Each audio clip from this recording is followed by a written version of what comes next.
क्या है इजराइल का ऑपरेशन राइजिंग लायन? ईरान के खिलाफ नेतन्याहू ने क्यों छेड़ी जंग? जानिए सब कुछ। इजराइल ने ईरान के परमाणु और सैन्य ठिकानों पर हमले किए। ये हमला गुरुवार रात को हुआ। इस हमले में ईरान के chief of staff Mohammad Bagheri और एक प्रमुख परमाणु वैज्ञानिक मारे गए हैं। इजराइल को आशंका थी कि ईरान उस पर जल्द ही हमला करने वाला है।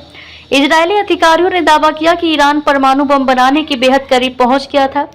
उसके पास कुछ ही दिनों में 15 परमाणु बम बनाने के लिए पर्याप्त सामग्री उपलब्ध थी। ईरान का उद्देश्य इजराइल को खत्म करना है। नेतन्याहू।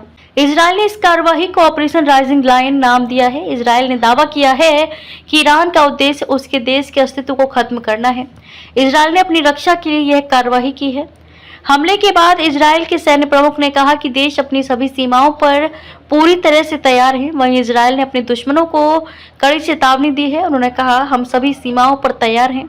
मैं चेतावनी देता हूं कि जो कोई भी हमें चुनौती देने की कोशिश करेगा उसे भारी कीमत चुकानी पड़ेगी।